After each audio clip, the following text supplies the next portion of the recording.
Happy Sunday. Happy New Year. And welcome to Quick Bite History Live, where we do our best to have a little fun with history. You can catch us live normally each Wednesday and Sunday evenings at 7:30 p.m. Eastern, 4:30 p.m. Pacific time. We have a very special show for you tonight with 3 all-new shows all rolled up into one. Watch our robots paint, listen to my clues, and y'all make your guesses as we first will be counting down the top 20 world explorers. And then test your knowledge with 20 revolutionary women in history. And finally, we will count down the top 20 most famous philosophers in history. And for the hardcore enthusiast, if you stick around, I might be willing to do a bonus round. Now, please do check in the chat. Say hello. Feel free to comment. If I see a question coming in, I'll do my best to address those as we go. Hey, I see Meadow, Irina, Jan. Hey, how's everybody doing? How's the new year treating everyone so far? Anyway, I just want to give you a little heads up. We do have a little weather rolling into our area. So if you see a little bit of a weak signal or something, try to hang in there. We'll fight our way through it. We are on Starlink, so cloud cover and snow do affect the signal a bit. So we'll do our best. Okay, so if we're all ready to go, let's fire up that first round of robots. See what's going on here.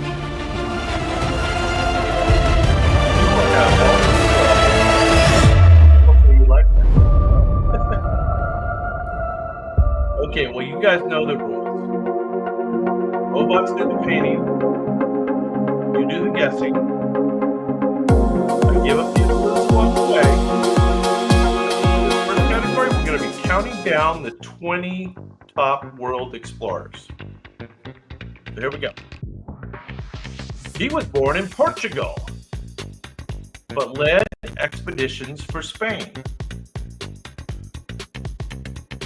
His famous expedition began with 5 ships. The voyage included the first recorded crossing of the Pacific Ocean. He didn't survive the entire journey. He actually died in the Philippines. Hey, Stuart, what's up? I'm just warning everybody, we had some weather coming in, so hopefully the Starlink will hold up. No, but hold on to that answer for later. His expedition completed the first circumnavigation of the globe. Who knows? Try that again.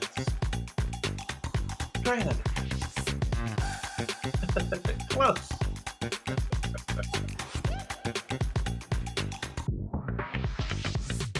This is Ferdinand Magellan, of course, 1480 to 1521. Although he didn't live to see the end of the journey, Magellan's name is forever linked with exploration for opening up a western route to Asia. There you go. That was our first explorer. We're down to number 19. This gentleman was born in Venice, Italy, into a merchant's family. His travels lasted over 24 years.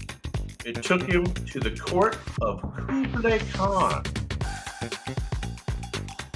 He wrote a detailed account of his travels in the Travels of...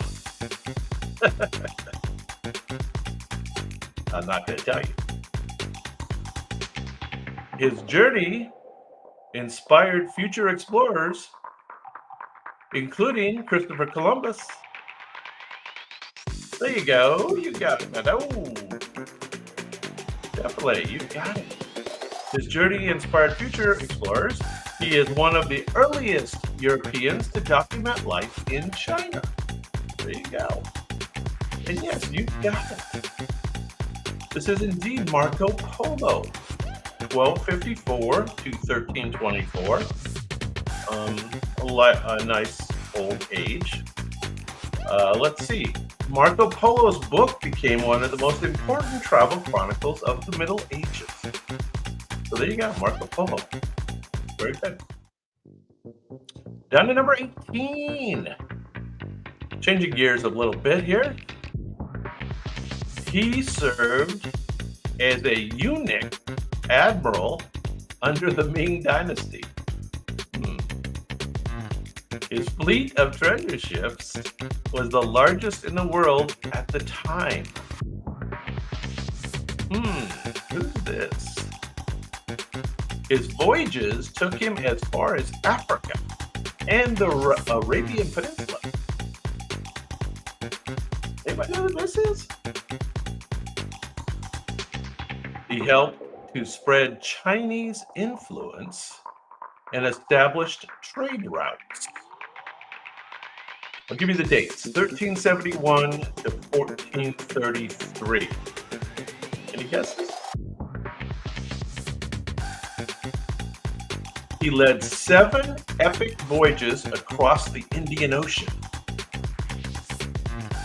I guess we don't know our Chinese explorers very well, do we? That's okay. We can catch us some slack. This is Zheng He. Zheng He. Zheng He's fleet was so advanced that some of his ships were 5 times larger than those of Christopher Columbus. Wow. There you go. Now, I bet you know this next guy. He started his career as a British Royal Navy captain. Hey, Stuart, did you have that last one? I just noticed that. Who's this? He was the first European to chart the eastern coastline of Australia. He made 3 major voyages to the Pacific Ocean. His maps were so accurate, they were used for over a century. Yeah, good job, Jan. You got it. He was killed in Hawaii during a skirmish with the locals. It is legend in Hawaii. That's right, this is Mr. James Cook, 1728 to 1779. James Cook's expeditions contributed greatly to the European knowledge of the Pacific. There he is, Captain Cook. I think the robots are doing well tonight. What do you guys think? Are the robots improved tonight? We've got new improved robots. Did you know that? That's right. Everybody got that one. Okay, next up. This gentleman was the son of the famous Norse explorer Eric the Red. He sailed west from Greenland to explore new lands. His settlement, Vinland, is believed to have been in modern-day Newfoundland. Who knows who this is? He reached North America nearly 500 years before Columbus. There you go. Yeah, we got it. That's right, this is Leif Erikson. Way back, 970 to 1020. Leif Erikson's voyage is celebrated annually on October 9th in the United States as Leif Erikson Day. I didn't know that, actually. I'm going to celebrate every year. Yes, Leif Erikson. Of course. All right. Down to number 15.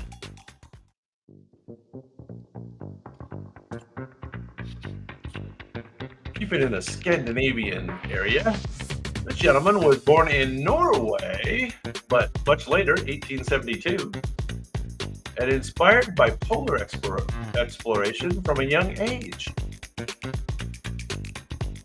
He was part of the first expedition to navigate the Northwest Passage. He beat Robert Falcon Scott to become the first person to reach the South Pole. This is the guy. Yeah, Stuart, you know your explorers. Good job. He is the first person to have reached both poles. Cool. Yeah. I'm going to try to pronounce his first name here. Roald. R-O-A-L-D. Amundsen. 1872 to 1928. Amundsen's success was due to his careful planning, use of sled dogs, and knowledge of Inuit survival techniques. There you go.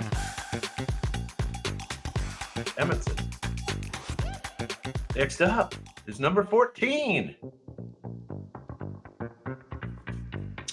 He was born in Portugal during the Age of Discovery, 1460. His journey was sponsored by King Manuel I of Portugal. He was the first European to reach India by sea. There you go.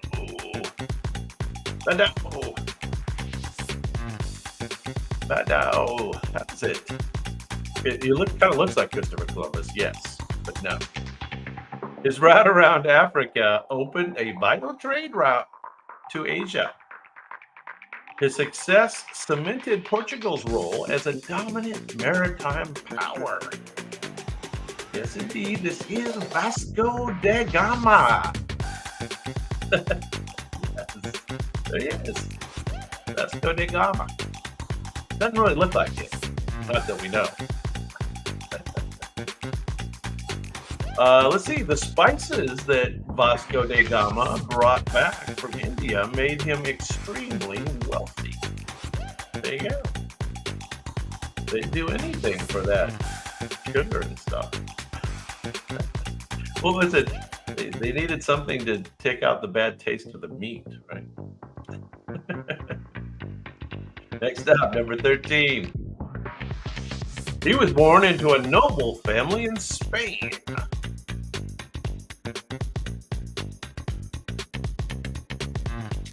He initially came to the New World seeking fortune in the Caribbean, or Caribbean if you prefer. He led the expedition that overthrew the Aztec Empire. There's the key clue. His forces captured Tenochtitlan. Oh, how do you say that? Tenochtitlan. There you go. Tenochtitlan, the capital of the Aztec Empire. Correct. Although it is spelled with an S, I will say he is one of the most famous and controversial conquistadors. He was a mean, badass mofo. Doesn't really look like this. Doesn't look as tough without his helmet, right? Hernan Cortés, 1485-1547. Despite his conquest, Cortés was later stripped of his power by the Spanish crown. There you go. Down to number 12 in our countdown. He was an English sea captain and privateer. Seems like you guys all got Cortés. Good job. He completed the second circumnavigation of the globe. He was only the second person to make it all the way around. He was involved in the defeat of the Spanish Armada. I don't know if you remember that story. Good guess, Stuart, but incorrect. You should know this one. He was knighted by Queen Elizabeth I aboard his ship, the Golden Hind. Who had the Golden Hind? His raids on Spanish ports made him a hero in England, but a villain in Spain. No, not Hudson. Not Hudson. The Golden Hind. Second person to circumnavigate. Knighted. Who's got another guess? No? Well, this is Sir Francis Drake, of course. Sir Francis Drake was known to the Spanish as El Draken. The Dragon. Yes, he had his own name. Yeah, the pirates didn't like Sir Francis Drake. Here we go. He was an English explorer known for his Arctic expedition. So now that your previous answer may be correct. Maybe you just knew this one was coming up. He searched for the Northwest Passage to Asia. He discovered the river later named after him, the blank river.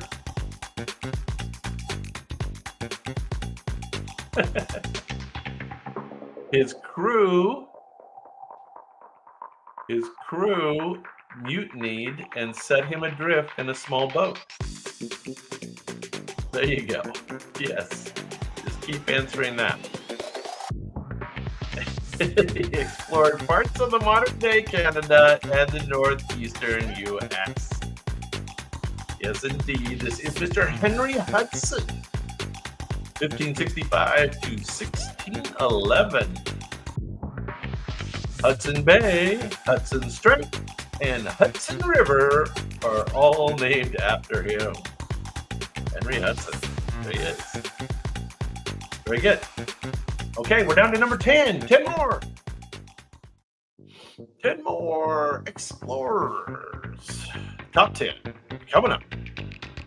He was born in Florence, Italy, and worked for the Medici family, or Medici family if you prefer. He made multiple voyages to the New World on behalf of Spain and Portugal. He was one of the first to suggest that lands discovered by Columbus were part of a new continent. Who's the first guy to suggest that? His letters describing the New World were widely read in Europe. Who is this?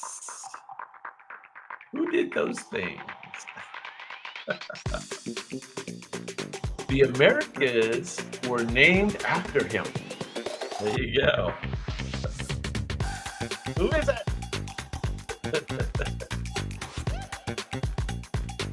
Anybody know this guy's name? The Americans were named after him. I'm sure you got this. Yes. It is Amerigo Vespucci. Amerigo Vespucci, 1454 to 1512. His keen observations and maps helped shape European understanding of the Western Hemisphere. All right, you'll know this next name too. Here we go.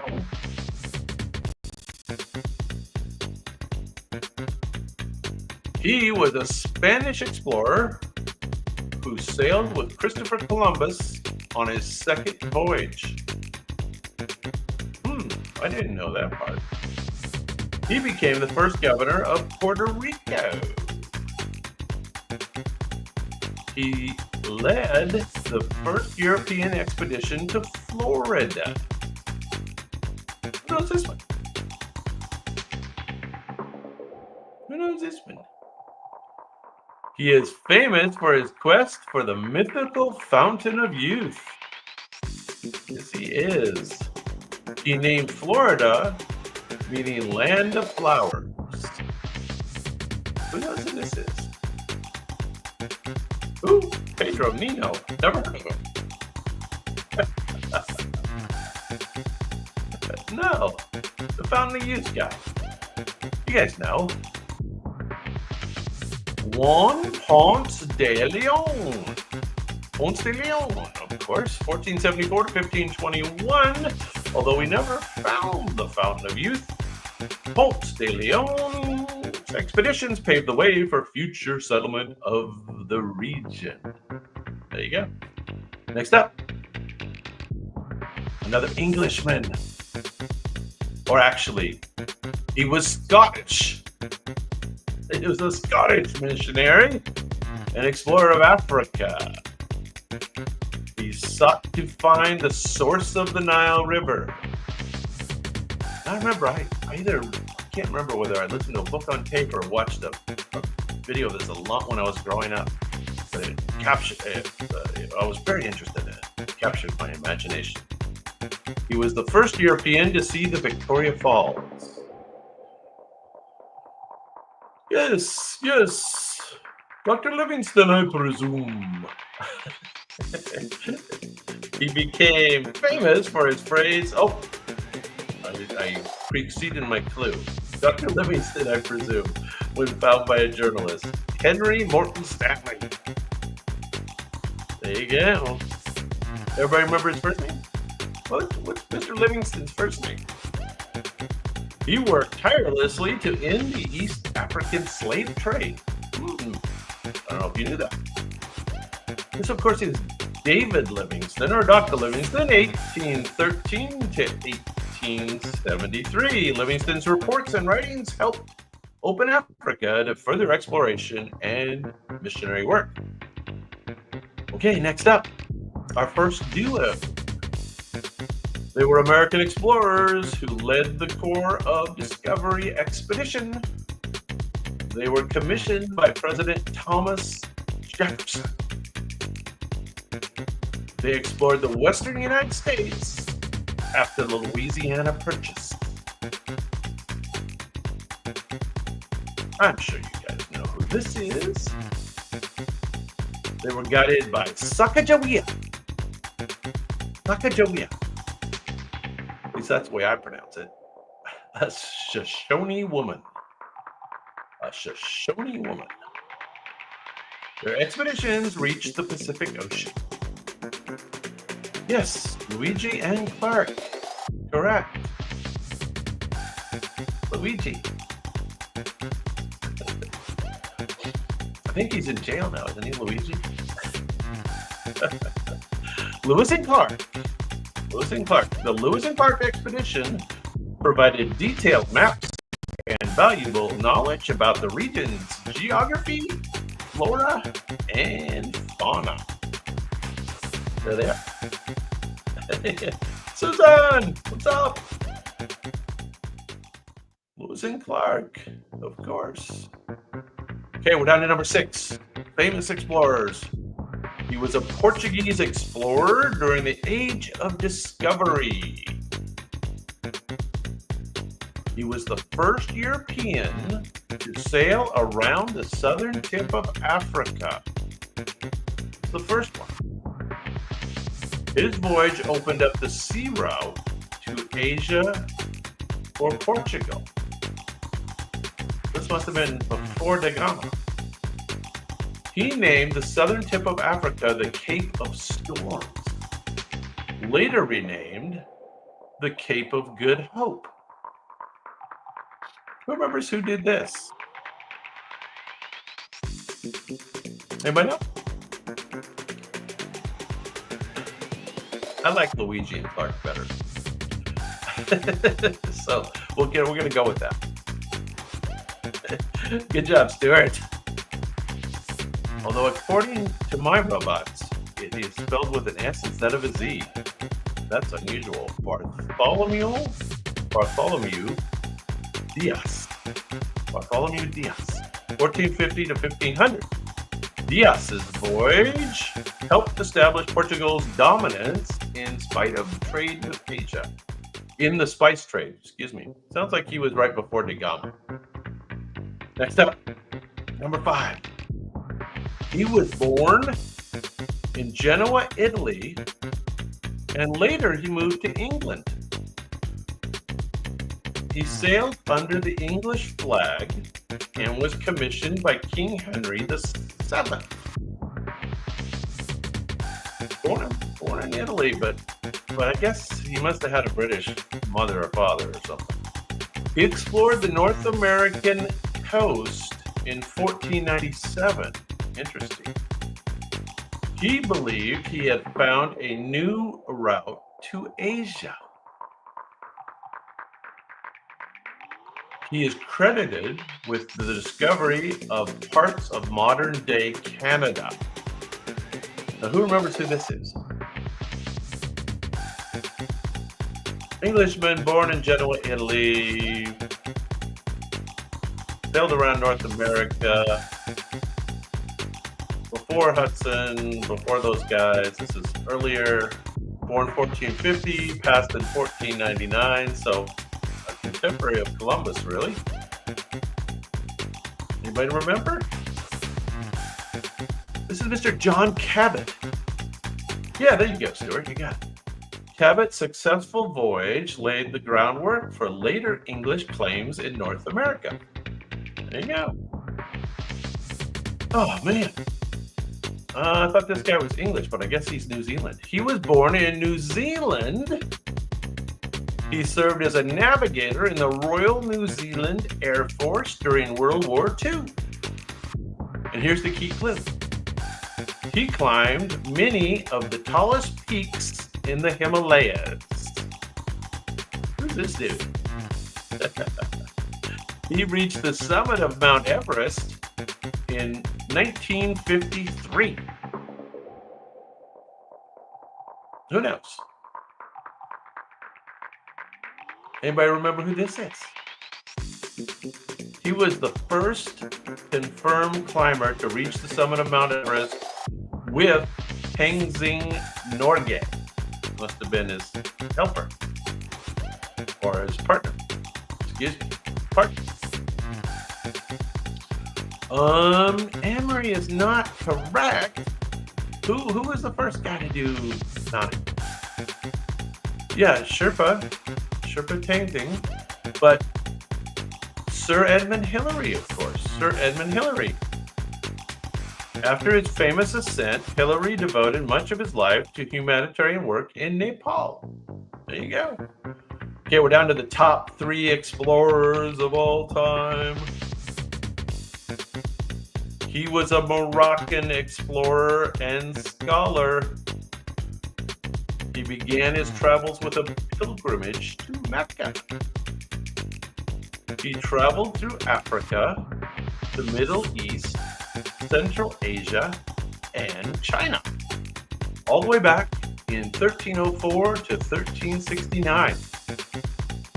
His journeys lasted over 30 years and covered about 75,000 miles. This guy got around.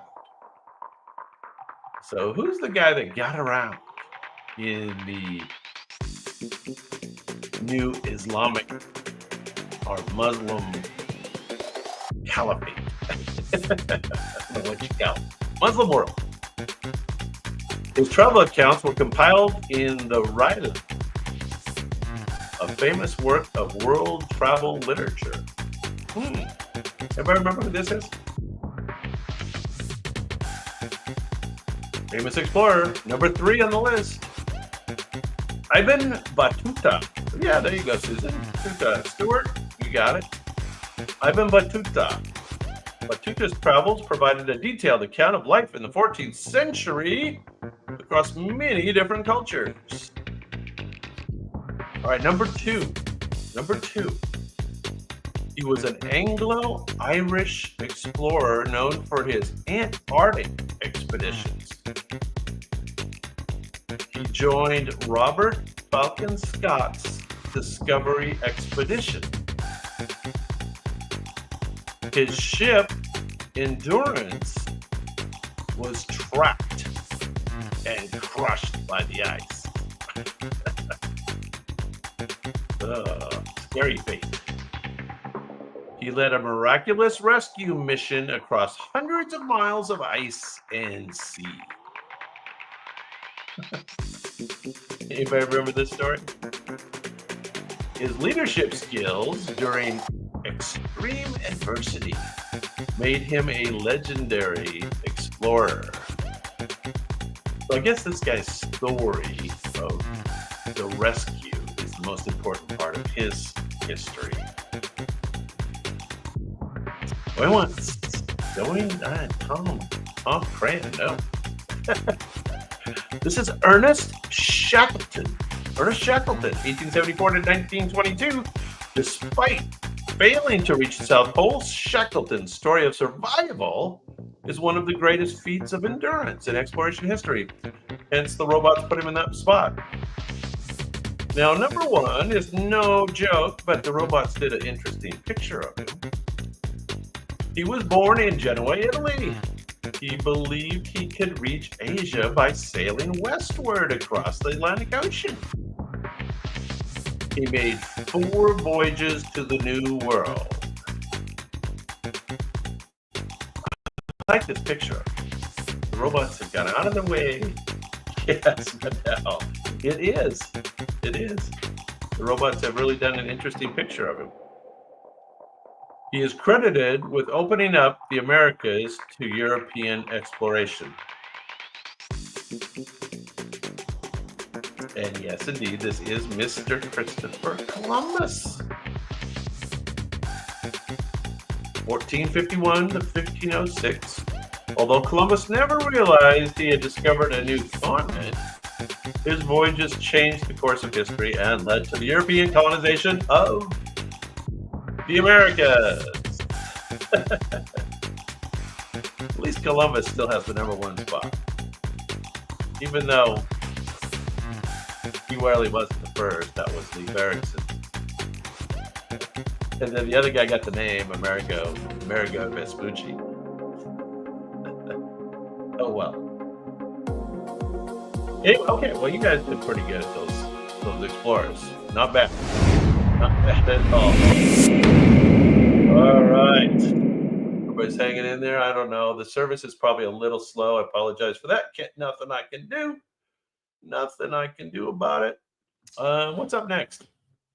Let's do top 20 revolutionary women in history. Let's salute the women next. There we go. You guys know the rules. Robots paint. And you guys guess. And I will give you some rules.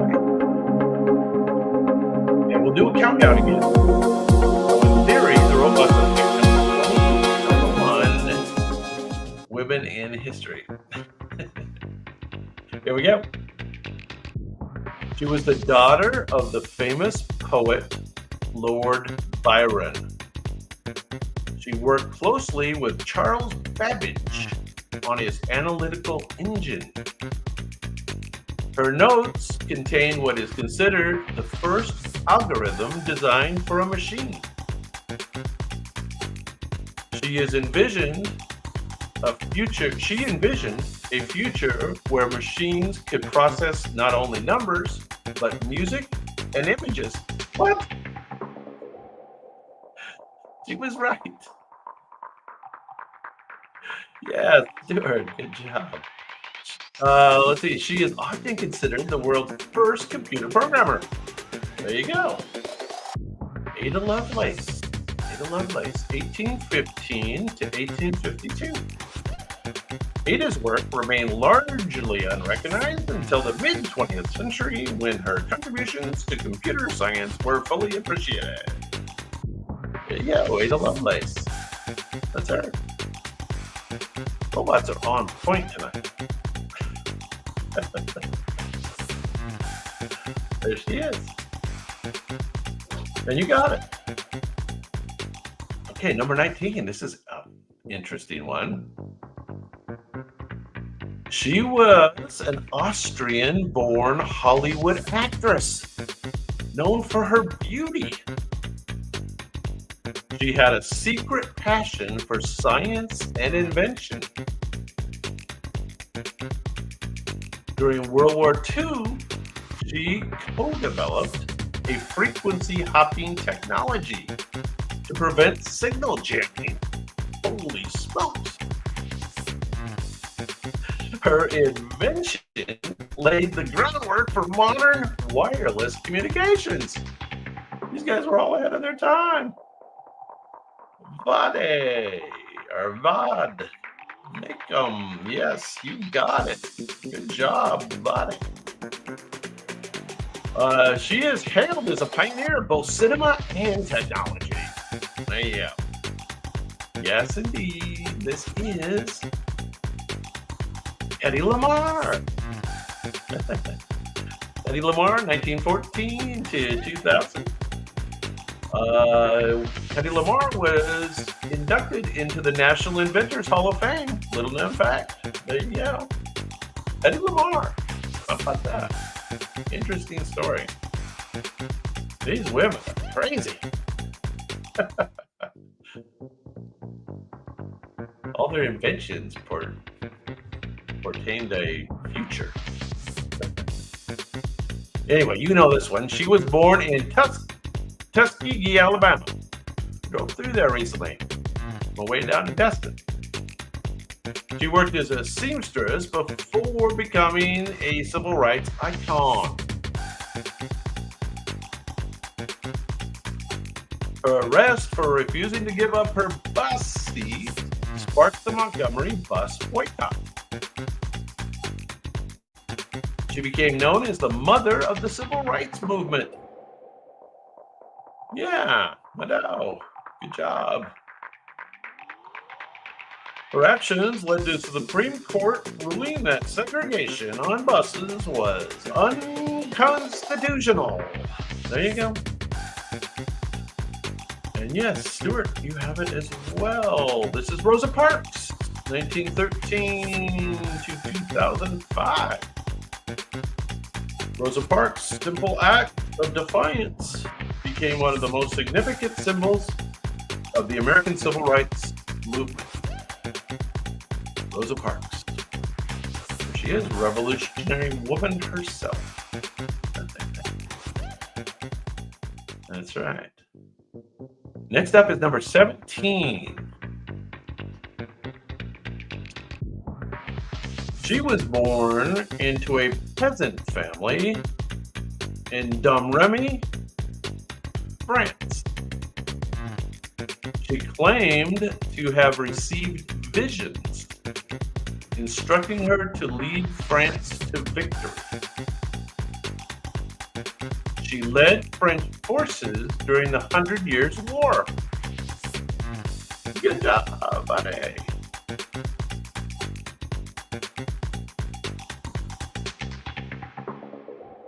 She was captured by the English and tried for heresy. And she was burned at the stake, but later canonized as a saint. Tough way to go. Let's see. She was born in 1412 and passed in 1431. So yeah, short life. 19 years old. That's right. This is Joan of Arc.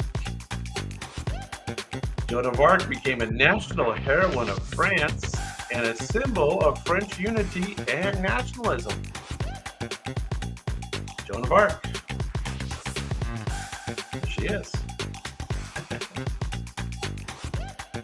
All right, we're down to number 16. She was born in Warsaw, Poland, and later moved to France. She conducted pioneering research on radioactivity. She was the first woman to win a Nobel Prize. And she makes frequent appearances here on Fun with History, Quick by History Live. There you go, correct. I know. Hozut. Stuart had it. Spelled incorrectly. Body had it. Everybody's got this one. That's right. Marie Curie, 1867 to 1934. Marie Curie's notebooks are still radioactive and must be handled with special precautions. There you go. Trouble all around. Her notebooks, I bet her body's still radioactive. Her notebooks are radioactive. Wow. Okay, everybody got that. Good job. Good job, everybody. Next up, this one's a little more obscure. She was born in Pakistan's Swat Valley. Now remember the category. We're doing revolutionary women through history. She began advocating for girls' education at a very young age. Yeah, that radioactivity lasts. She survived an assassination attempt by the Taliban. She co-authored I Am Malala, an autobiography. So her first name is Malala. Who remembers her last name? She is the youngest ever Nobel Peace Prize laureate. There's her claim to fame.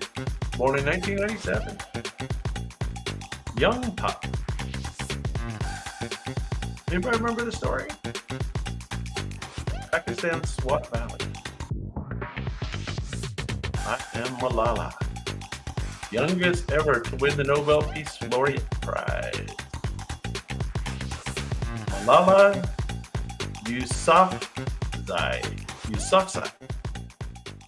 There it is. Malala continues her activism through Malala Fund, supporting education initiatives worldwide. Next up, number 14. She was born into slavery in Maryland. She escaped to freedom in 1849. She made 13 missions to rescue over 70 enslaved people via the Underground Railroad. This is the lady. The Underground Railroad. She served as a spy and nurse during the American Civil War. Yeah, you got it, Madal. Who was her first name? She served as a spy and a nurse. She became known as Moses for leading her people to freedom. Yeah, Harriet Tubman. That's correct. Yes, I'm sure there was a film. I don't think I've seen it, but her story is pretty well told, I think. Harriet Tubman. Harriet Tubman, 1822 to 1913. Tubman was the first woman to lead an armed expedition during the Civil War. There you go. Interesting. All right, I think you'll know this next name. She was born into a wealthy British family. Stuart.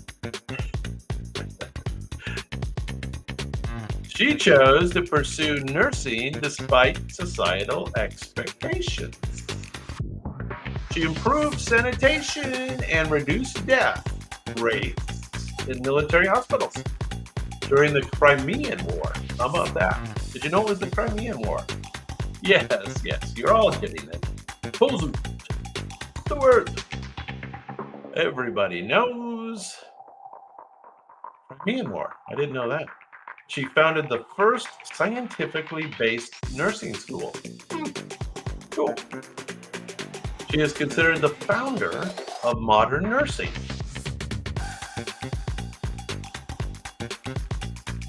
The Lady with the Lamp. Is that a movie? I'm unfamiliar. Educate me. Yes, indeed. This is Florence Nightingale. Born in 1820, passed in 1910. She lived a long time. Florence Nightingale was nicknamed was nicknamed the Lady with the Lamp for her nighttime rounds. Ah, very good. There you go. I was going to give the clue. You beat me to it. Next up. What? She was born into a Quaker family committed to social reform. She worked tirelessly for women's suffrage in the U.S. She co-founded the National Women's Suffrage Association with Elizabeth Cady Stanton. She was arrested for voting illegally in 1872. Who knows this one? Who's that? Looks like an old lady.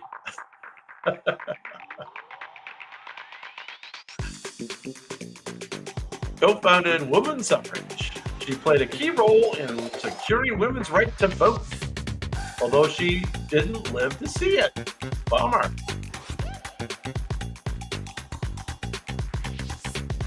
Who knows who this is? 1820 to 1906. Nobody? Nobody? Susan B. Anthony, of course. Susan B. Anthony, granting women the right to vote, is often called the it was the 19th Amendment that she helped pass. There you go. Next up, number 11. She was born as the daughter of Henry VIII and Anne Boleyn. Small world.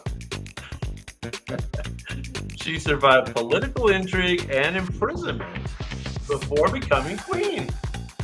There you go. Her reign is known as the Elizabethan era, a time of cultural flourishing. She was in charge when they defeated the Spanish Armada in 1588. She ruled England for 45 years and never married, earning her the nickname the Virgin Queen. So, you really think she was the Virgin Queen? Let's hear your ideas on that. That's right. This is Queen Elizabeth I. She was a patron of the arts, supporting figures like William Shakespeare and that guy we talked about, Sir Francis Drake, El Drake, the Draken. Yeah, it's all ties together here on Quick Bite History Live. All ties together. Okay, next up, number 10. A little more obscure. She was born in Manchester, England, into a politically active family. She founded the Women's Social and Political Union, WSPU. The WSPU became known for its militant tactics, fighting for women's suffrage. Who's this? She endured multiple arrests and hunger strikes.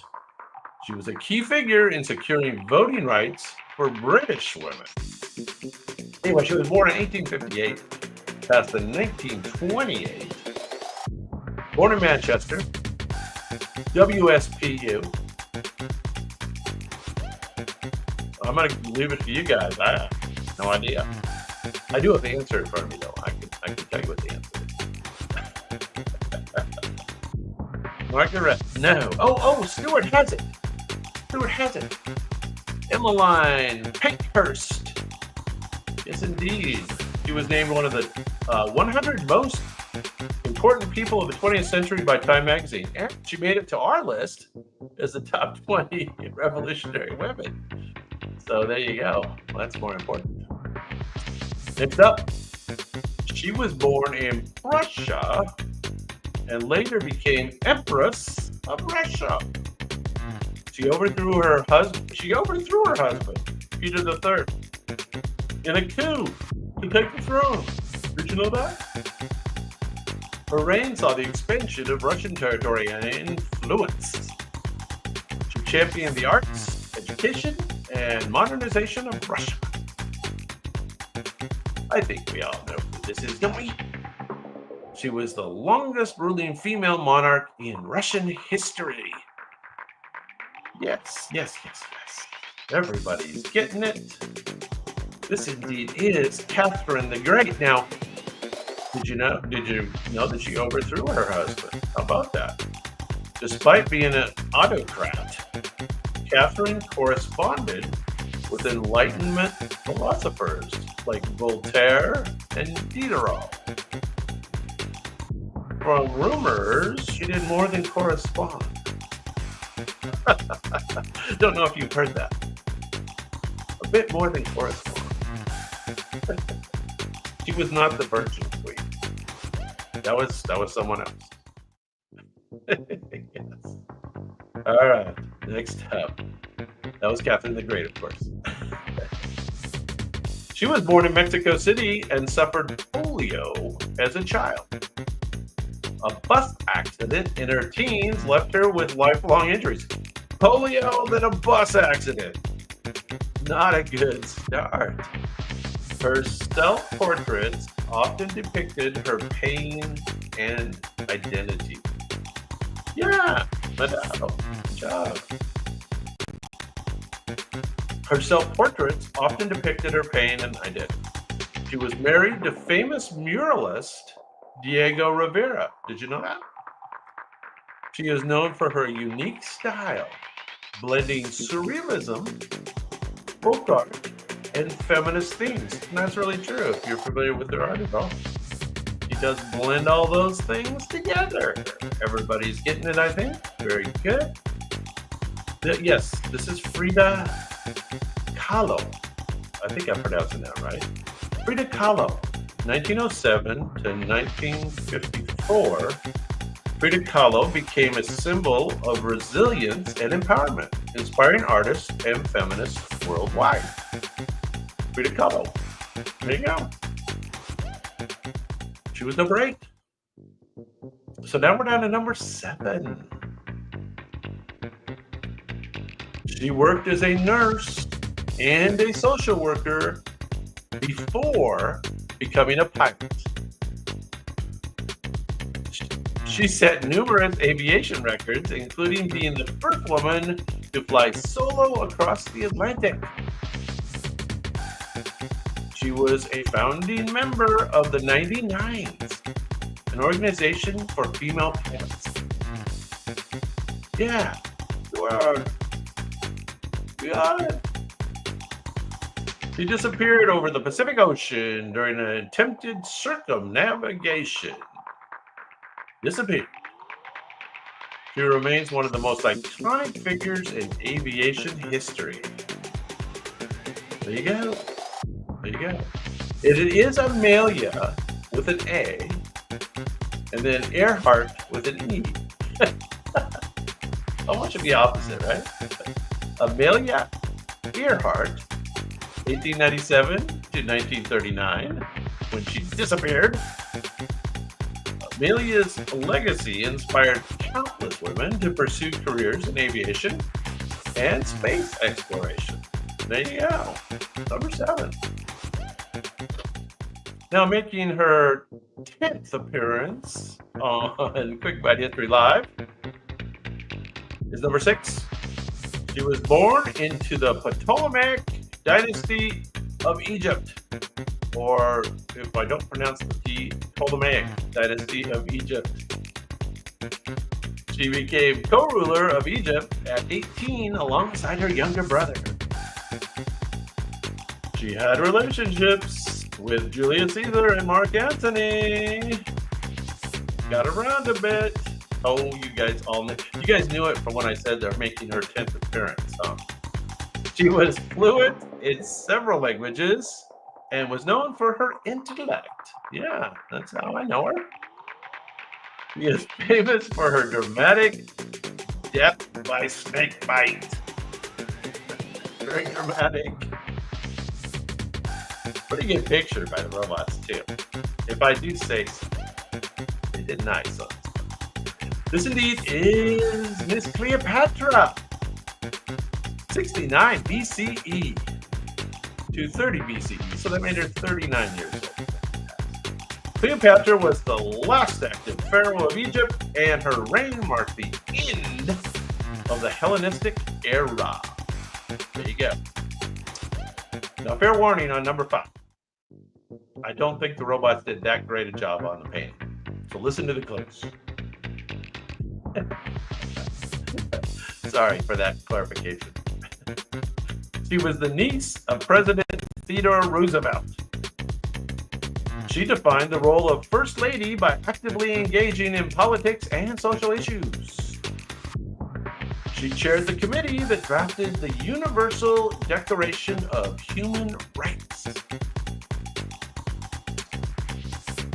Okay, you got it. So the picture wasn't that bad. Or the picture is that bad, but the clues are. She was a strong advocate for civil rights and women's rights.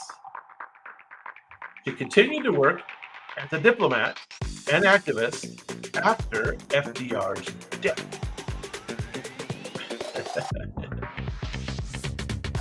Now, Stuart, I didn't know that. Is that her official first name? I was not aware. We're gonna have to look that up. We need a fact check on that. I believe you. I believe you.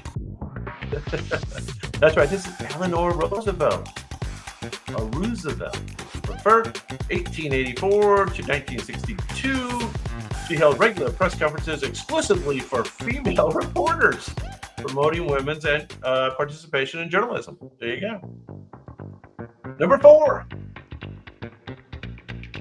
She was born into slavery in New York, but escaped with her infant daughter. She became a prominent speaker and advocate for abolition and women's rights. She famously delivered her "Ain't I a Woman?"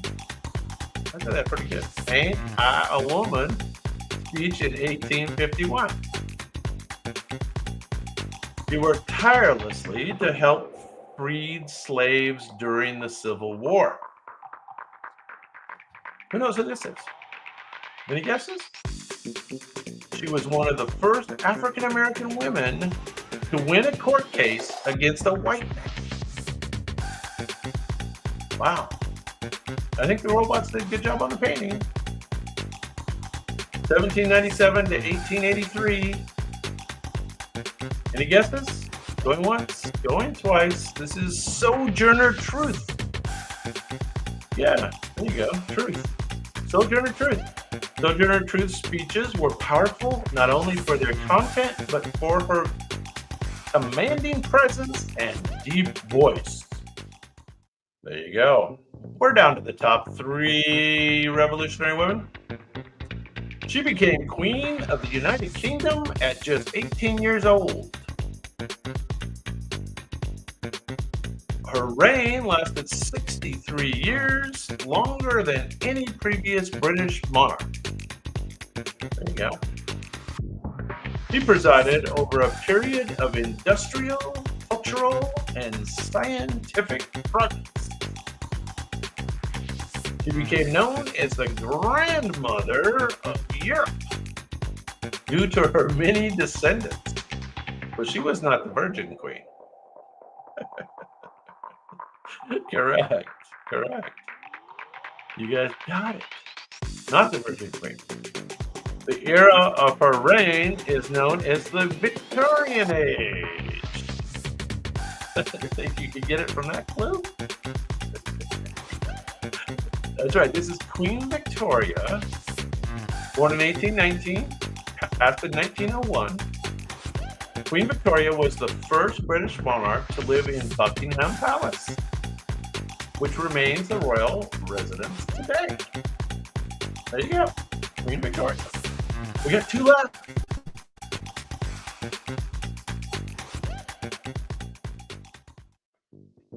And I'll tell you, I would have put this next one at number 1. She was born into the Shoshone tribe and later captured by the Hidatsa. She was married to a French-Canadian trapper and joined the Luigi and Clark, as we like to say on our show, expedition. She played a crucial role in guiding the expedition through the Rocky Mountains. Pocahontas is incorrect. That is Elizabeth Warren. That's not Elizabeth Warren. That is not Elizabeth Warren. She acted as an interpreter between the expedition and native tribes. Her presence with her infant son, signaled peace to other tribes. Yes, that's some nice spelling there. Pozoot.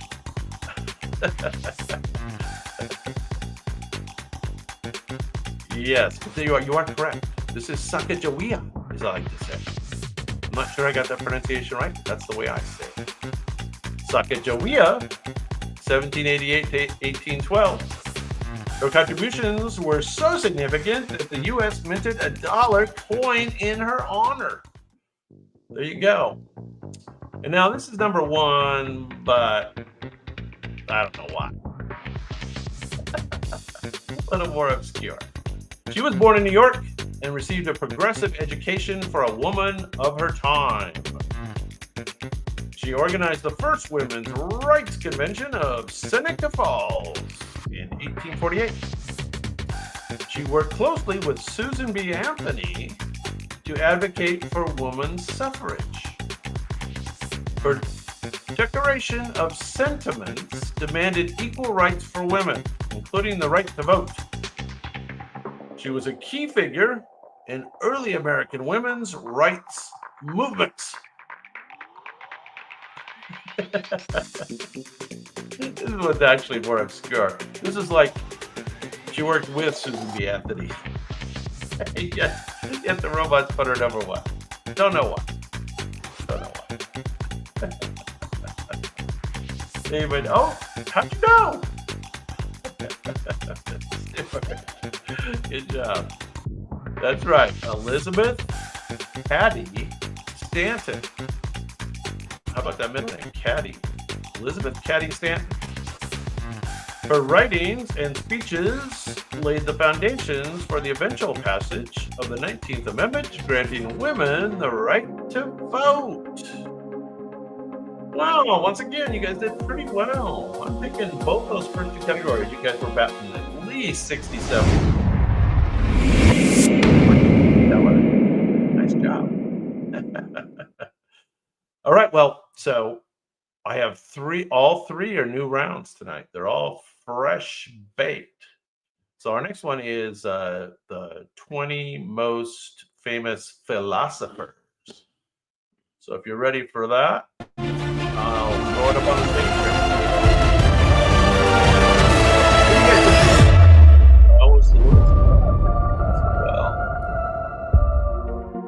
Maybe you guys will learn how to Google it fast. Anyway, you know the rules.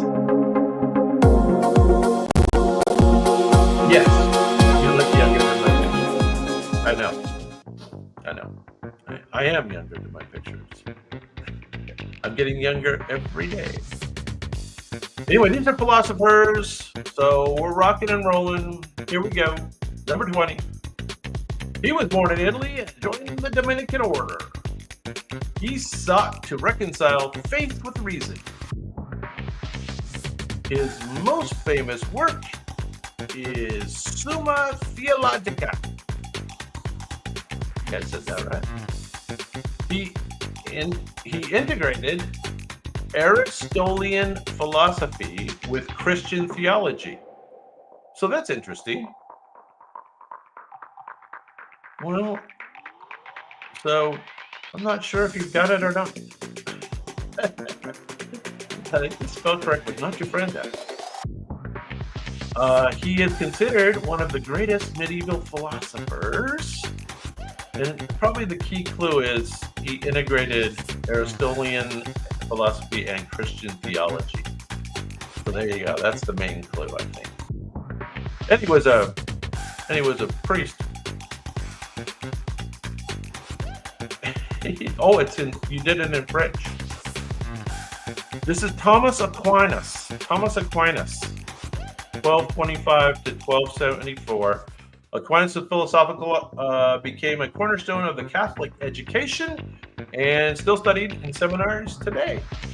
Next up.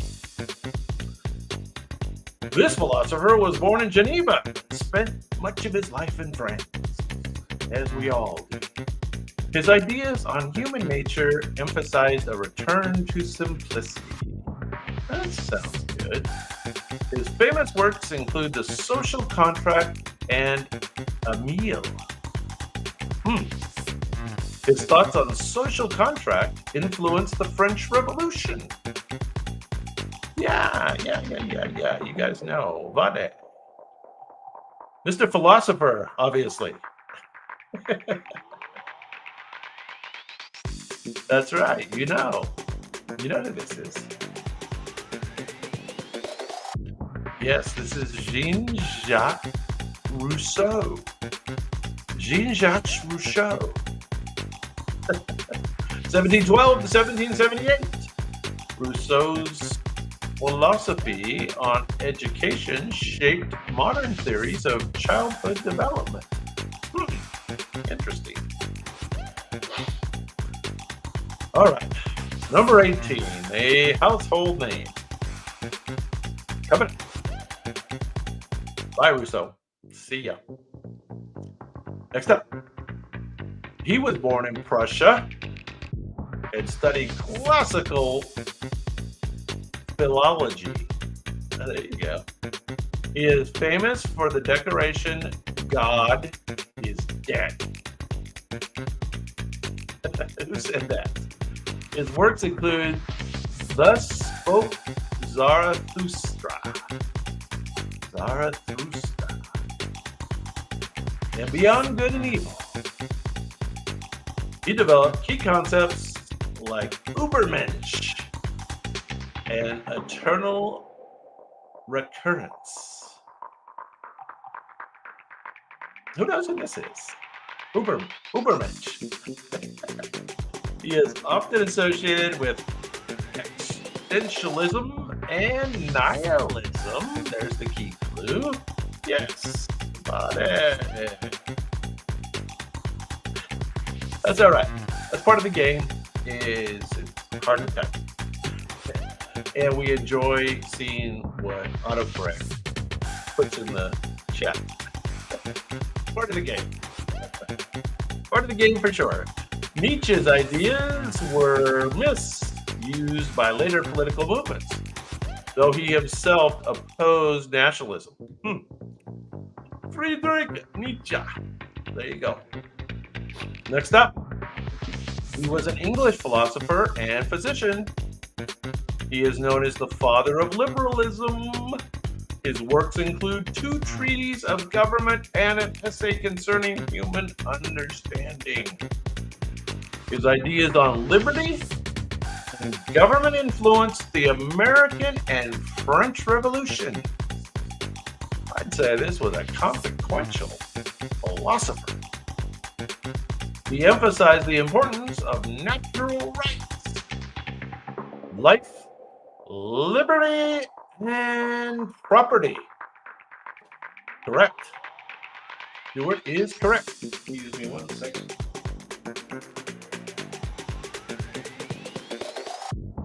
I'm back.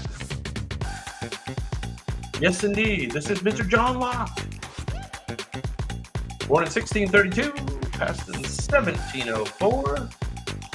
Locke's theories laid the groundwork for modern democracy and constitutional government. Yes, indeed. Important for our United States of America. There you go. We're all optimistic this January. He was a Danish philosopher and theologian. I like that word, theologian. He criticized organized religion and emphasized individual faith.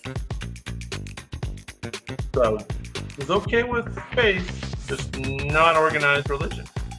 His works include Fear and Trembling and Either Or. That's a philosophy, either or. He is often considered the father of existentialism. Yes, indeed. He believed that personal choice and commitment define human existence. Who knows who this is? Danish philosopher. Anybody know the Danish? The Danish guy. Anybody know? Going once. Going twice. There you go. Stupid. Soren Kierkegaard is the correct answer. His writings have a major influence on later existentialism. Thinkers like Jean-Paul Sartre. There you go. Number 15. This guy was a French Renaissance philosopher and writer. He popularized the essay as a literary genre. Interesting. His writings explored human nature, doubt, and skepticism. This was the skeptic guy. He is famous for his essays, which reflect on a wide range of topics. He believed in self-examination as a path to wisdom. He's a French guy. I don't see the right answer up there yet. I don't see it. Take another guess. Going once, going twice. This is Michael de Montaigne. I don't know how you pronounce it in French. Montaigne. Michel de Montaigne. I guess is the way you probably say it. 1533 to 1592, so way back. Montaigne's open-minded and personal style of writing was groundbreaking for his time. There you go. Okay. This is a Chinese guy. He is a legendary figure in ancient Chinese philosophy. He is traditionally credited with writing the Tao Te Ching. This is the Tao guy. He is considered the founder of Taoism, otherwise known as Taoism. I don't see the right answer there yet. Happy Mac, what's up, man? Just hang in there, learn something. You don't have to answer. You don't have to answer. You can just listen to me opine. His philosophy influenced Chinese culture for centuries. Who knows who this is? Good guesses, but incorrect. Going once, going twice. Gone. This is Lao Tzu. One single name, like Madonna. Lao Tzu, like Prince. 6th century BCE. There you go. Lao Tzu is often depicted as a wise old man riding a water buffalo. Let's jump back to the closer to this date. This is 1588 to 1679 to give you the date. He was an English philosopher known for his pessimistic view of human nature. That doesn't sound very good. His most famous work is Leviathan. Lovely. He believed in a strong central authority to avoid chaos. I'm not sure I like this guy. He developed one of the first modern theories of social contract. Well, looks like you guys got that. I was just a little behind on my Starlink there. Good job, Stuart, Vade. Nice. Anyway, who's this? No, it's not Hume. Good guess, it's not Hume. He developed one of the first modern theories of social contract. He argued that life in a state of nature would be solitary, poor, nasty, brutish, and short. Okay. Not Adam Smith. Pessimistic view of human nature. He wrote the Leviathan. This is Thomas Hobbes. This is Hobbes, man. 1588 to 1679. There you go. Hobbes lived through the English Civil War, which greatly influenced his political philosophy. Okay, number 12. I've heard of this guy. He was born in Amsterdam in a family of Portuguese Jewish descent. How about that? His philosophical views led to the excommunication from the Jewish community. Can't be having philosophy and religion. He wrote Ethics. He wrote something called Ethics, a highly influential work that presents a view of the universe as one substance. Now, back when I was studying philosophy, I think I used to kind of like some of the things this guy had to say. He believed that God and nature are one and the same. How about that? He is considered a pioneer of modern nationalism and pantheism. How about that stuff? Born in Amsterdam, Portuguese and Jewish. Not Erasmus. Bullwinkle, what's up, man? Happy Mac. Happy Mac. Who knows who this is? Going once. This is Mr. Spinoza. Baruch Spinoza. Spinoza worked as a lens grinder and turned down academic positions to maintain intellectual independence. There you go. Next up, a woman. She was a French existentialist, philosopher, and writer. She was a lifelong partner of Jean-Paul Sartre. There's that name again. He's not on my list, though. Though they never married. Partners that never married. Even way back then. French. Her most famous work, The Second Sex, is a foundational text in feminist philosophy. She explained the concept of women's oppression and the construction of gender. She influenced both feminist movements and existential thought. Yeah, you got it. Bullwinkle. Bullwinkle. Nice. Nice. Simone. This is Simone. Nice name. Simone de Beauvoir. De Beauvoir. How do you say that in French? Beauvoir. Simone de Beauvoir. She was an accomplished novelist, winning prestigious literary awards for her fiction. There you go. Okay, we're down to number 10. Top 10 now. Top 10 philosophers of all time. He was born in Athens and was a student of Socrates. He founded the Academy, one of the earliest institutions of higher learning. His famous works include The Republic and The Symposium. Correct you are, Stuart Bullwinkle. Vade. Everybody's getting this one. He introduced the theory of forms, proposing that non-material abstract forms represent reality. Yeah, I remember reading that and going, what? He taught Aristotle, shaping future philosophical thought. There you go. And yes, indeed, you guys all have it. It is Mr. Plato. 427 to 347 BCE.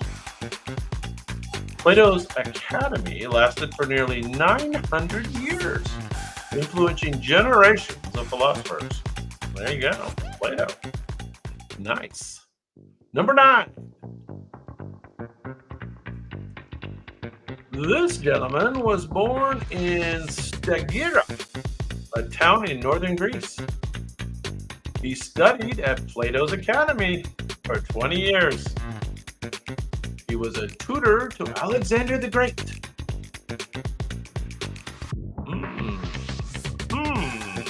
Alexander's tutor. His writings covered a vast range of topics from biology to ethics and even politics. He is considered one of the greatest thinkers in Western philosophy. Yes, body.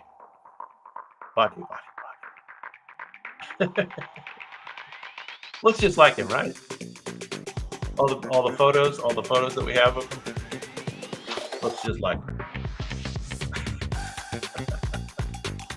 That's right. This is Mr. Aristotle. Aristotle, 384 to 322 BCE. Aristotle's classifications of living organisms was used for centuries before the advent of modern biology. There he is. Aristotle, number 9 with a bullet. So, probably time to go down to number 8. Keeping it in the family, so to speak. He left no written works. His ideas are known through Plato's dialogues. He developed the Socratic method. That's a pretty good clue. A form of cooperative argument dialogue.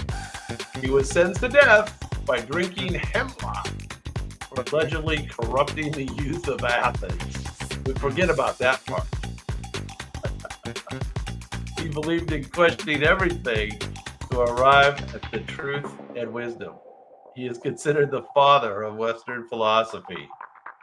Yes, yes, you have it, Stuart. And yes, he is little known for corrupting the youth of Athens. Oh, that's a tough way to die, though, having to drink hemlock, right? Tough deal. Tough deal. Yes, it is Socrates. Came before those other guys.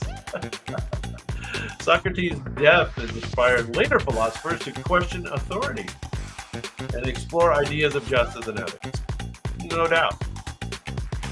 Sounds like a tough way to go. But he did corrupt the youth of Athens.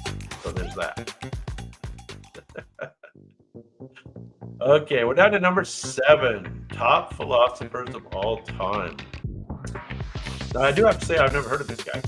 He was born in London and educated by his philosopher father, James Mill. That's a good clue. He became a proponent utilitarianism. A proponent of utilitarianism. I don't even know what that is for sure. Building on the ideas of Jeremy Bentham. His work on liberty argued for individual freedom and limited government intervention. Well, I like that. He also advocated for women's rights in the subjection of women. He is considered one of the greatest political philosophers of the 19th century. Born 1806, passed in 1873. Sounds like an important guy. He was considered one of the greatest political philosophers of the 19th century. And I kind of gave you the clue because he was born in London and educated by his philosopher father, James Mill. Yes, very good. Very good. John Stuart Mill. There you go. You had it. That's right. He was a strong supporter of free speech, believing that even unpopular opinions should be heard. Okay. Now, I've seen this answer given out before, so there's a clue. He was a French philosopher and mathematician. Good clue. He is famous for his statement, cogito ergo sum. I think, therefore I am. Yes. You are correct, madam. His work, Meditations on First Philosophy, remains a cornerstone of modern philosophy. He is often called the father of modern philosophy. He developed Cartesian dualism, distinguishing between mind and body.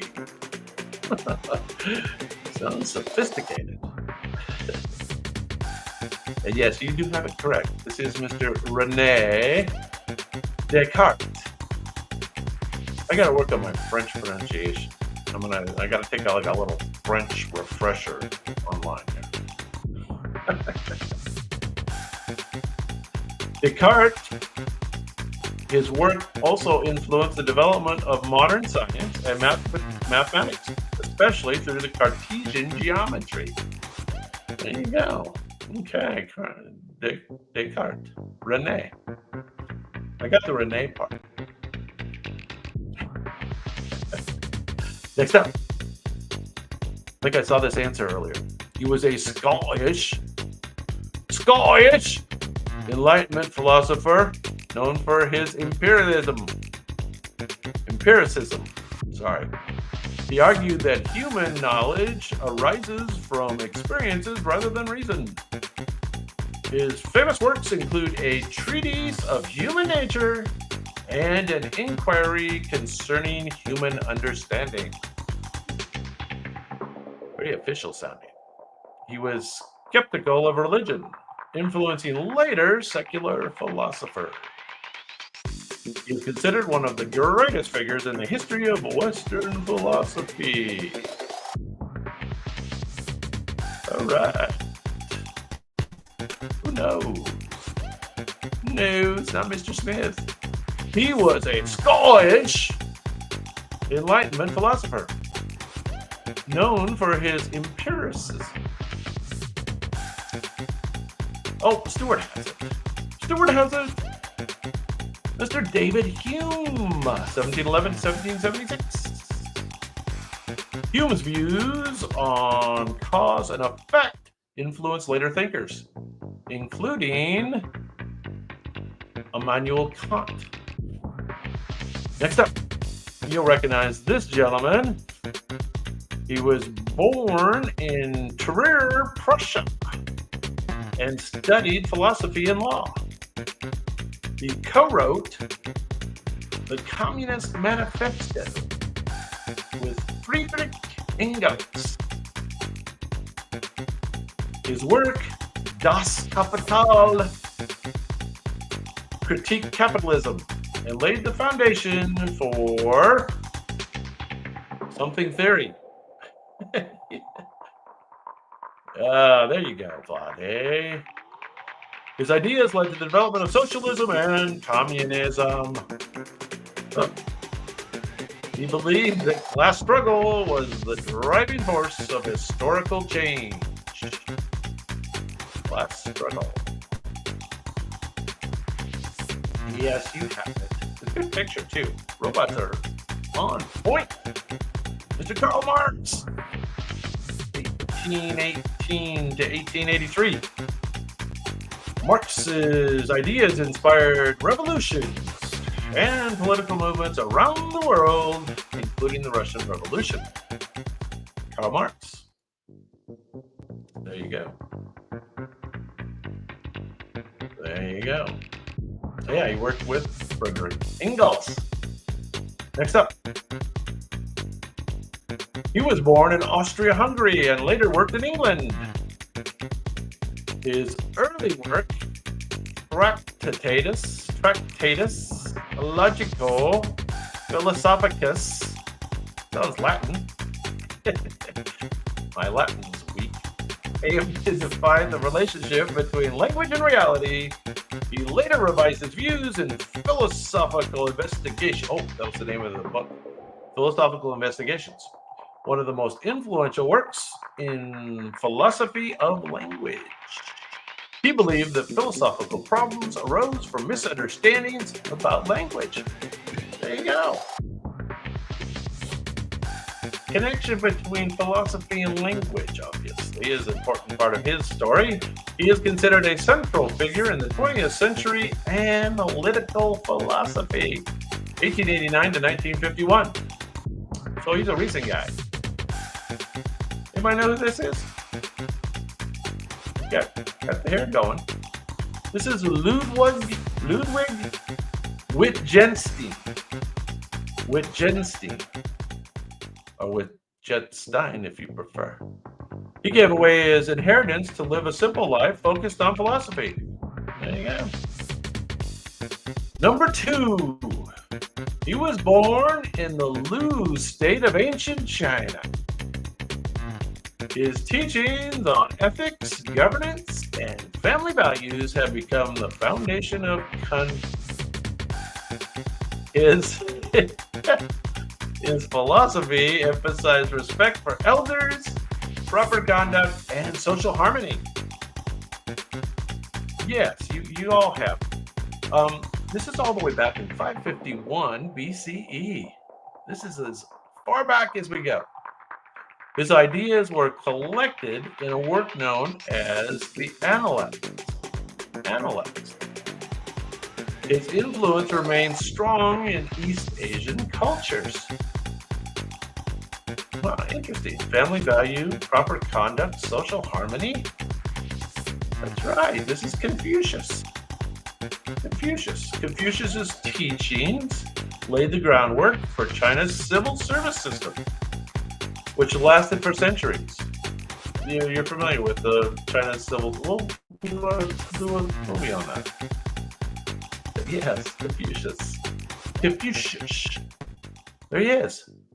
Okay, number one. According to the robots, number one. He was born in Königsberg, Prussia, now Kaliningrad, Russia. He is known for his contributions to epistemology and ethics. Never really got that epistemology thing. His critique of pure reason aimed to explain how we understood the world. He proposed the concept of the categorical imperative, a universal moral principle. His work profoundly influenced modern philosophy, from metaphysics to political theory. That's correct. Well, yeah. One of those answers is correct. Yes, this is Immanuel Kant. Immanuel Kant. And I remember when I was reading philosophy or listening to it as a book on tape, I don't remember. I liked some of the things that Kant had to say. Almost all of them, though. Some of the stuff I liked, some of it I didn't. But anyway, Immanuel Kant, 1724 to 1804. Kant's ideas continue to shape debates on morality, free will, and the nature of reality. Well, there you go.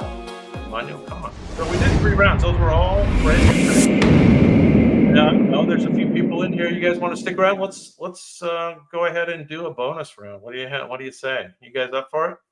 Do I hear any takers on bonus round? I've got influential figures of the Cold War era as a bonus round if you guys are into that. Yes or no's? I'm looking for thumbs up, thumbs down on the bonus round. Okay, Stuart's in.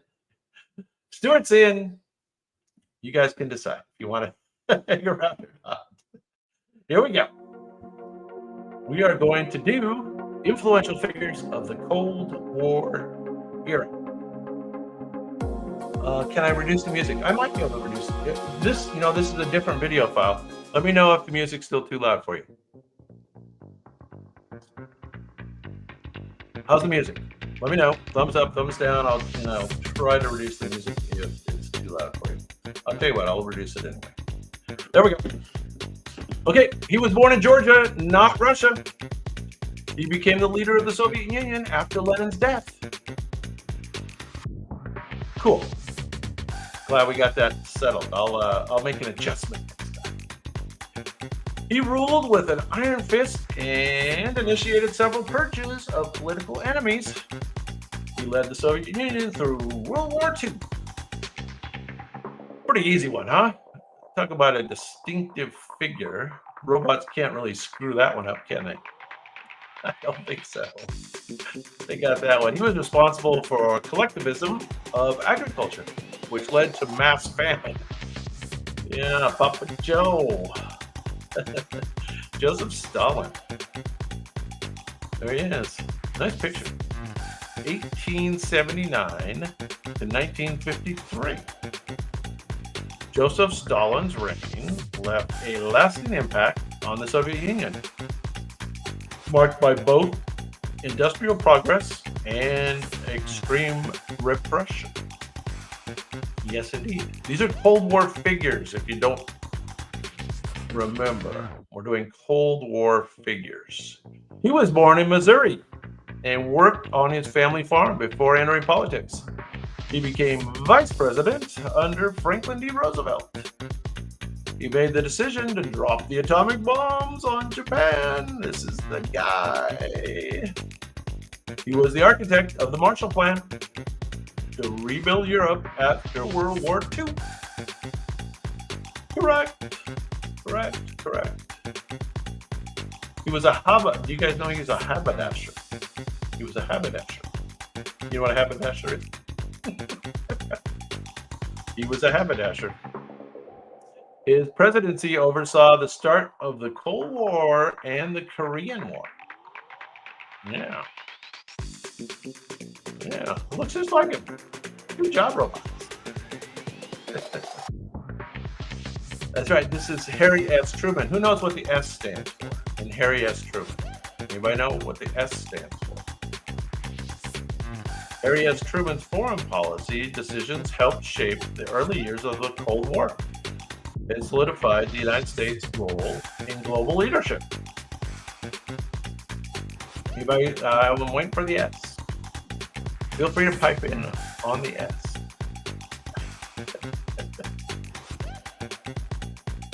What does the S stand for? This gentleman was born into an aristocratic British family. He became a war correspondent before entering politics. His leadership during World War II made him a hero in Britain. He coined the term Iron Curtain to describe the Soviets' influence over Eastern Europe. That was quick. You got it. He's making his fifth appearance on Quick Bite History Live. He was Prime Minister of the United Kingdom during the early Cold War years. Nobody got that S thing yet. I'm still looking for what's the S stand for in Harry S. Truman. That's right. This is Winston Churchill. Winston Churchill was one of the 20th century's most influential statesmen, known for his steadfast leadership and iconic speeches during the times of crisis. Yes, indeed. Winston Churchill. Still looking for that S. Going once. Next up. This gentleman was a 5-star general in the U.S. Army during World War II. He became the first Supreme Allied Commander in Europe. He was elected the 34th President of the United States in 1952. Superman is a good guess. A good guess, guys. Incorrect. Patton is incorrect, too. Patton was never president. He created the interstate highway system. Did you know that? He famously warned of the military-industrial complex in his farewell address. And nobody listened. Patton wasn't a president. 34th president of the United States. There you go. But why? Okay, you guys have given up on the S. Harry S. Truman, the S stands for nothing. It was just an initial to put there because it sounded good in the middle. Crazy. There you go.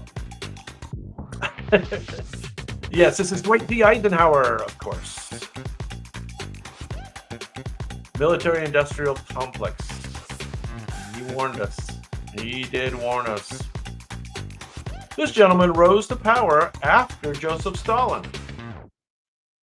He was the first secretary of the Communist Party of the Soviet Union. He initiated a process of de-Stalinization in the USSR. Sounds like a worthwhile endeavor. Kind of looks like Gorbachev, but no. Gorbachev wasn't after Stalin. there were some other guys in between. He famously banged his shoe at the United Nations, declared, "We will bury you. We will bury you."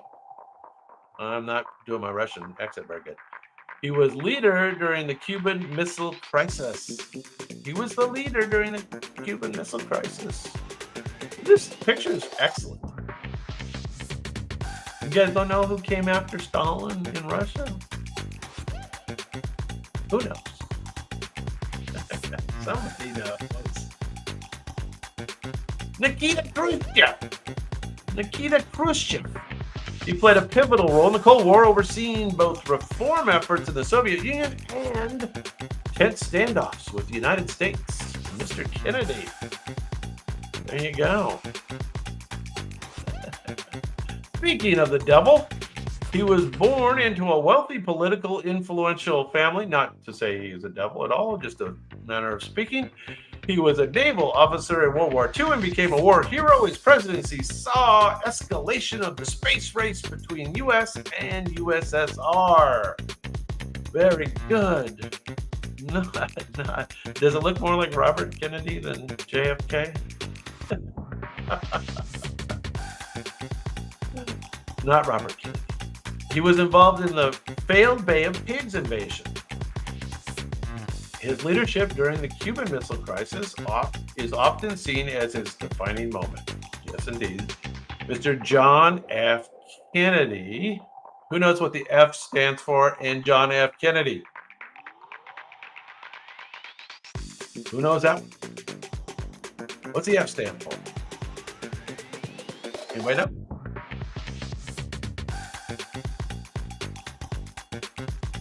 Taking all guesses. Franklin is incorrect. There you go. But why? But why? But why? Fitzgerald is correct. Next up. He began his political career as a U.S. congressman and senator from California. He ran for president in 1960, but lost to JFK. Yeah, buddy. Correct. He is remembered for opening diplomatic relations with China. China. Got to say it with that Trump accent. He was the first U.S. president to resign from office due to Watergate scandal. Although supposedly that was a CIA setup. Anybody else believe that conspiracy theory? That whole Nixon thing was all the CIA? And he was not a crook. He negotiated the strategic arms limitation talks with the Soviet Union, otherwise known as SALT. SALT. He negotiated SALT. Yes, indeed. This is Mr. Richard Nixon. Richard Nixon, Tricky Dick. Richard Nixon's legacy is a mix of significant foreign policy achievements and a scandal, which I'm not sure it wasn't a setup. There you go.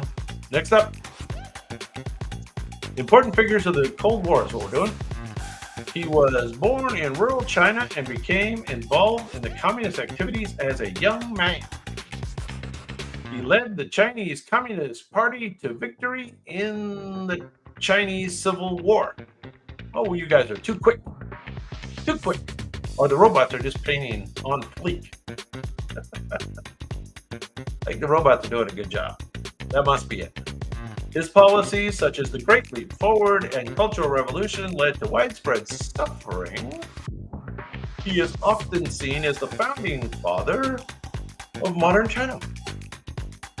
And yes, indeed, this is Mao Zedong. Mao Zedong. It's one of my favorite things to say, too. Mao Zedong. Mao Zedong's influence on Chinese history is profound, though his policies have been heavily criticized for their human costs. Yes, indeed. Double-edged sword, Mr. Mao Zedong. There you go. There he is, Mr. Mao. Again, we are doing figures of the Cold War era. This gentleman was born into a wealthy landowning family in Cuba. He became a lawyer before turning to a revolutionary activity. Yeah, well, Stuart, there's that. There is that. He overthrew Cuban dictator Fulgencio Batista in 1951. Correct you are. Correct you are. These are pretty easy, aren't they? He was the leader of Cuba during the Cuban Missile Crisis. There you go. He aligned Cuba with the Soviet Union during the Cold War. And yeah, good picture. Mr. Fidel Castro, speaking of CIA activities. They tried to give him the exploding cigar. Are you guys familiar with that story? Fidel Castro, the revolutionary leadership turned Cuba into a communist state, making it a focal point of Cold War tensions. It was a focal point.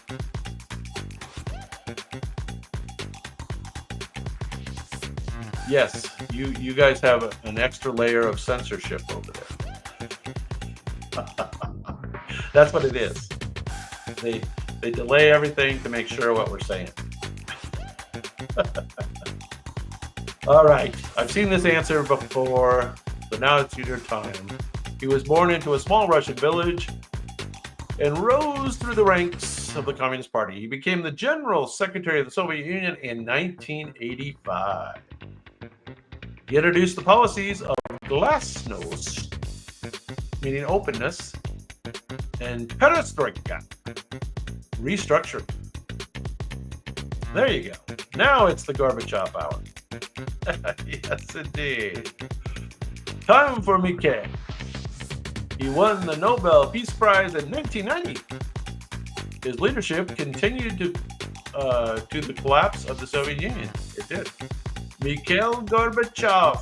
Tear down this wall, Mr. Gorbachev. Well, I almost had my Russian accent going there for a second. Gorbachev's reforms were intended to modernize the Soviet Union, but they ultimately contributed to its dissolution and the end of the Cold War. Gorbachev. There he is. Mikhail. Okay, we're up to these are in adjective order, so this is number 11. He was born in Texas and became a school teacher before entering politics. He became the vice president. He passed landmark civil rights legislation during his presidency.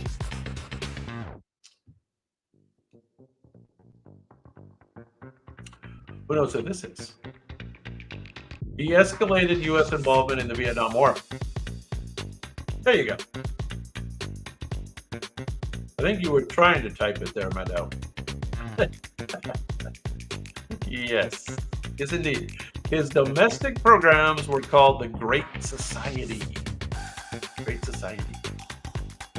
There he is, Lyndon B. Johnson. Lots of conspiracy theories about him as well. Lyndon B. Johnson's presidency was marked by both his efforts to expand civil rights and the controversy of the Vietnam War. There he is. Not bad. Good picture. Good picture. Lyndon B. Johnson. Lyndon Baines Johnson. I should have asked you what the B stands for. Next time. You won't remember. Next up, he was an actor before entering politics, starring in films and TV shows. Bedtime for Bonzo. He served as governor of California before becoming president. His presidency saw a massive buildup in military spending during the Cold War. Yes, everybody's got it. Everybody knows. Tear down this wall, Mr. Gorbachev. Or no, it's the other way around, right? Mr. Gorbachev, tear down this wall.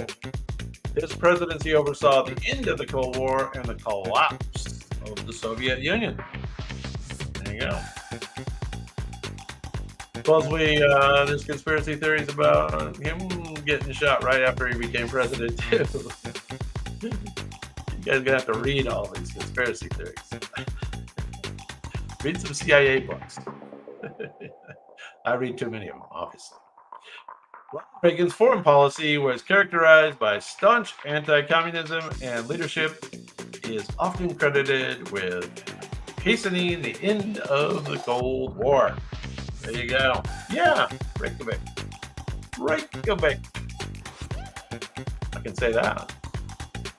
My Icelandic is good. Okay. This gentleman rose to power following the Tiananmen Square protests in 1989. He became the General Secretary of the Communist Party in China in 1989. He led China through a period of economic reform and modernization. Yeah, this was an important guy. He advocated for China's integration into the global economy, including its entry into the World Trade Organization.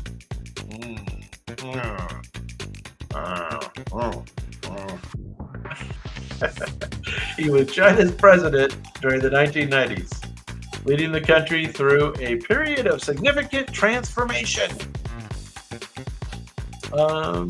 Yeah. You might have it there, Stuart. I don't know what you're typing there, but looks Chinese to me. Jiang Zemin. Jiang Zemin. Z-E-M-I-N, believe it or not. There you go. Jiang Zemin. Okay, next up. Number 14. He was born in Korea under Japanese occupation.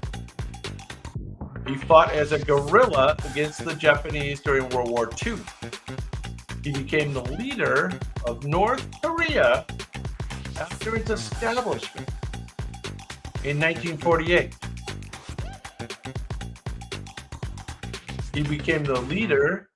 He led North Korea during the Korean War.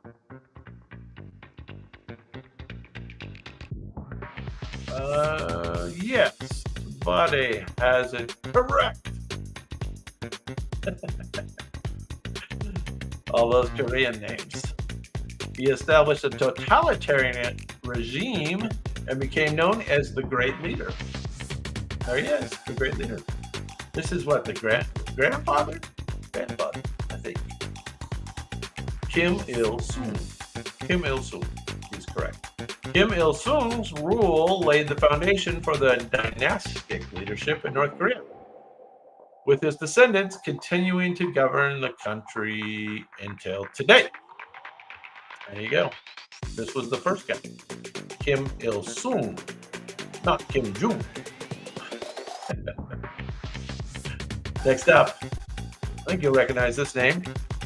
He was born in Vietnam when it was still part of French Indonesia, or Indochina, excuse me. He was educated in Paris and became involved in communist activities there. He learned his communist stuff in Paris. He was a founding member of the Communist Party of Vietnam. Good picture of him, too. They got it. Robots got this one. He led the Vietnamese resistance against French colonial rule. Who knows who this is? He was the leader of North Vietnam during the Vietnamese War. This is the North guy. No, that's not the South guy. But you got the South guy. There you go, Stuart. Stuart has it. Isn't one of the Saigon got changed the name to Ho Chi Minh City? I think so. Ho Chi Minh is correct. Ho Chi Minh is revered as the father of modern Vietnam, having led the country through its struggle for independence and early stages of the Vietnam War. Ho Chi Minh. He actually passed in 1969, so before the war was over. Next up, he was a French army officer who led the Free France movement during World War II. He became the president of France and helped establish the Fifth Republic in 1958.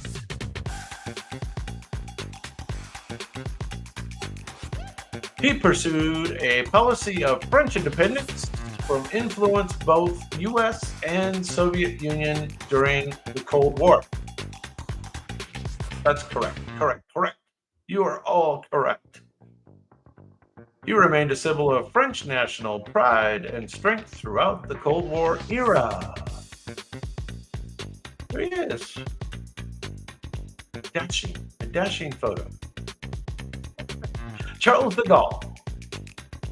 Charles de Gaulle's leadership helped rebuild France after World War II and established it as a powerful, independent player during the Cold War. Yes, indeed. Charles de Gaulle. All right, what do we got? We got four leaders left of the Cold War era.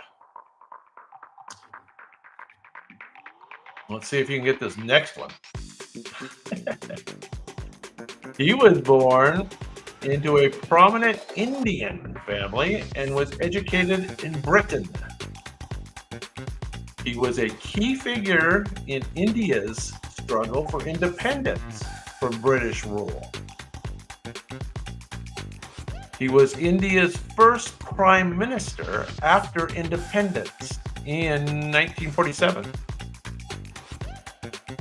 He was a founding leader of the non-aligned movement, which sought to avoid siding with either the United States or USSR. That's incorrect, Stuart. Incorrect. It's a different guy. He was the father of Indira Gandhi, who also became a prominent Indian leader. So who was this? I actually didn't know this before I developed this quiz, but now I do.